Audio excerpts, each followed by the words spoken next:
ayan, so magandang tanghali po sa ating lahat mga sir. So maulang tanghali. So ayan, katatapos lang po ng ulan. So kaya sinamantala na po nating pumunta dito sa firing range po natin ulit. So ayan, sana hindi po tayo abutan ng ulan. Okay, so ito na po si Phoenix. Ito na po yung setup po niya. Okay, so itatry lang natin muna doon sa plate kung hindi magbabago o hindi nagbago yung tune po niya using islag pa din mga sir, 24.6 grains fps. So, ayan po, ito na po yung gawin nating doon sa stock para tumaas kaunti. Okay, so ayan doon, so yung sukat na po nun dating range natin sa plate 108, kasi dati doon po tayo noong 110, tapos lumipat ulit tayo dito, so 108 pa din. Kaya dito na naman kasi nabungkal na po yung lupa dyan mga sir, kaya nilipat na natin, maputik na.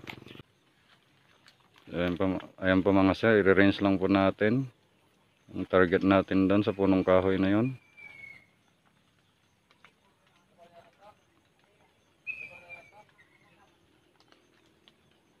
Ayan, 150 meters doon po. Okay, ayusin lang po natin yung unit natin, i-set up lang po natin, saka natin ito-test.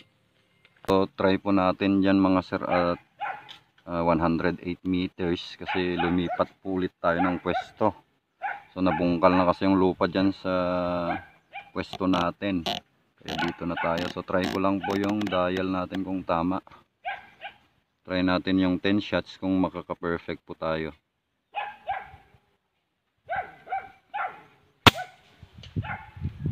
Lumalakas na kasi yung ulan, so mataas kaunti, 4.8. Try natin. Ayan na mga sir yung ulan.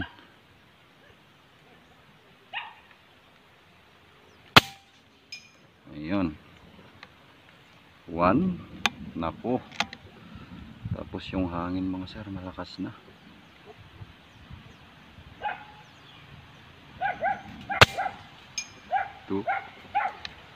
Naku.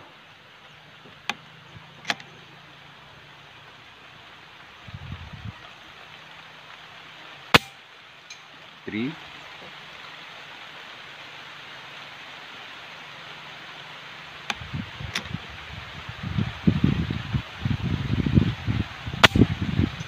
4.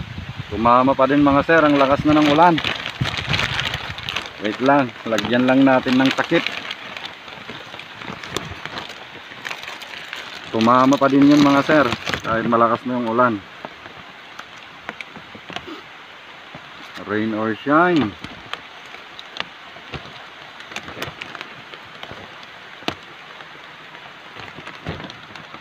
Nako. So 4.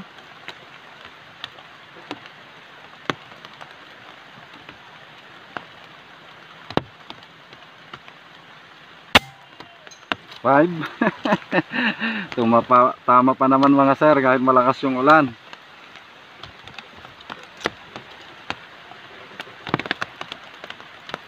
Nako. 6. Yun. Nako, sabayan pa ng hangin mga sir. Wait lang.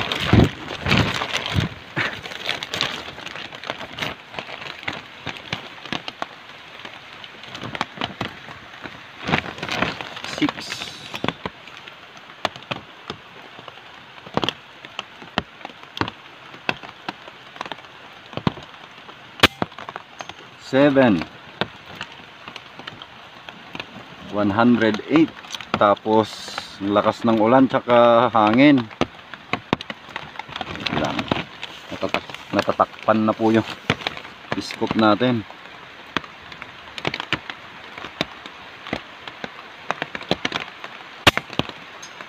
8. Ayan.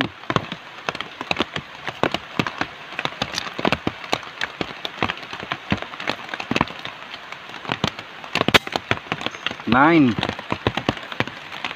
Tumatama pa sa ulan mga sir.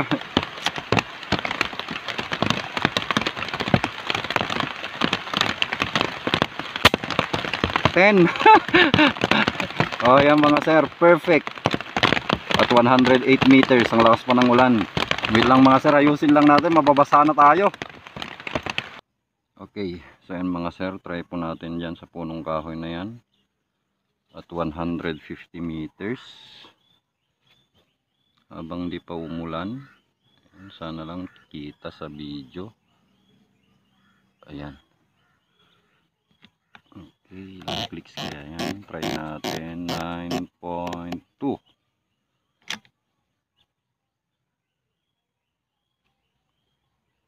$150.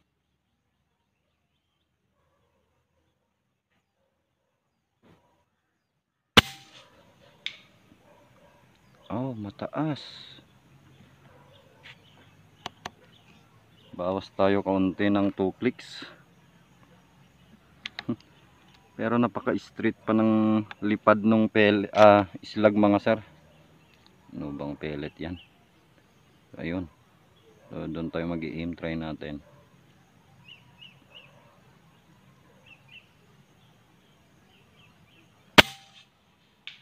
Sus, tumabilang mga sir at 150.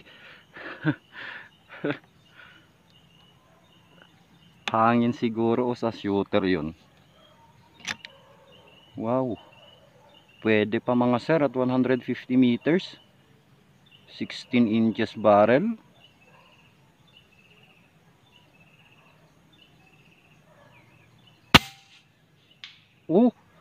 Grabe mga sir. So affected lang siguro nung hangin mga sir. Kasi nasa right lahat yung tama nung dalawa. Pero dikit-dikit lang mga sir yun, no. At 150 meters. Try natin mag-compensate kaunti.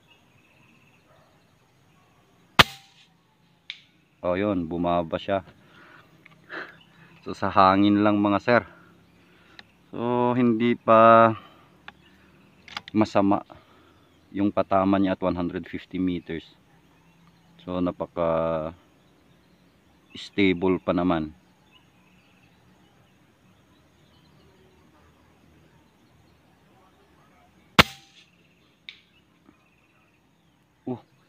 Asan pumunta yon? Doon din ata sa baba niya mga sir. Tumama yon. So ulitin natin. Maganda pala mga sir, maganda pa.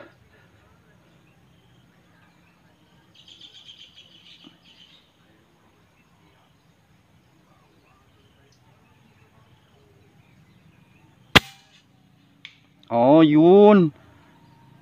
Dikit-dikit lang pala mga sir.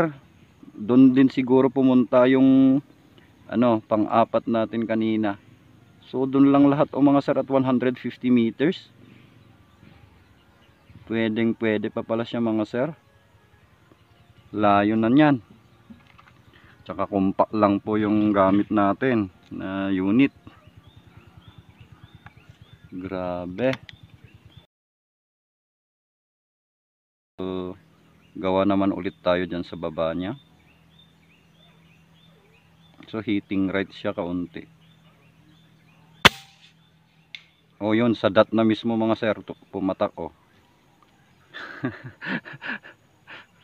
Iba lang din naman talaga mga sir.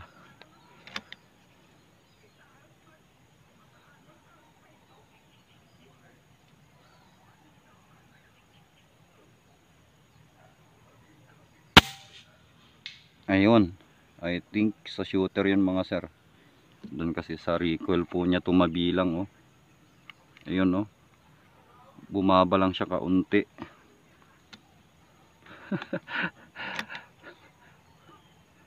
Grabe. Pwede mga sir. Okay, so ayan, pasensya na mga sir, hindi na natin itinuloy yung groupings natin at 150 meters kasi umulan na naman ulit.